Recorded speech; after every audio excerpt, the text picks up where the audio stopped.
প্রিয় বন্ধুদেরকে আমি দেখাবো আমি কিভাবে দই কাতলা বানাই। তার জন্য আমি নিয়েছি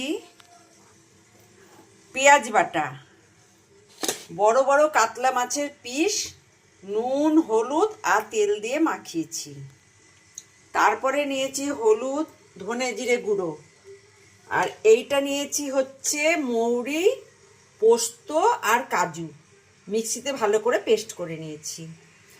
আর হচ্ছে আদা রসুন বাটা, তার সঙ্গে কাঁচা লঙ্কা দেওয়া আছে, আর গোটা গরম মশলা আর তেজপাতা নিয়েছি। তাহলে আমি এবার শুরু করে দিই।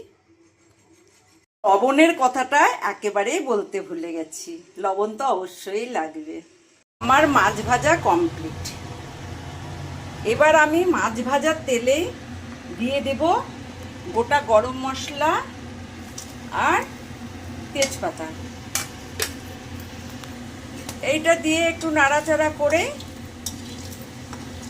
আমি দিয়ে দেব পেঁয়াজ বাটা। এবার পেঁয়াজ বাটাটা দিয়ে বেশ অনেকক্ষণ আমি নাড়াচাড়া করব, যতক্ষণ না একটু লাল লাল হয়।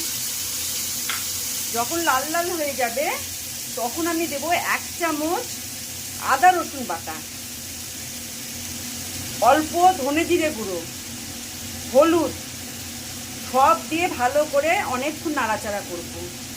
নাড়াচাড়া করার পর আমি দেব কাজু, মৌরি আর পোস্ত বাটার পেস্ট, ওটাকে দিয়েও ভালো করে অনেকক্ষণ নাড়াচাড়া করব। শেষে দেব ফ্যাটানো টক দই।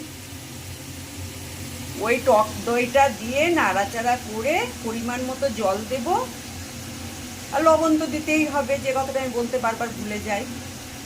পরিমাণ মতো জল দিয়ে মাছগুলো ঝোলে দিয়ে 5 মিনিট লো গ্যাসে রাখবো।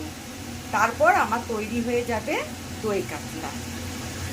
দই কাতলা আমার রেডি।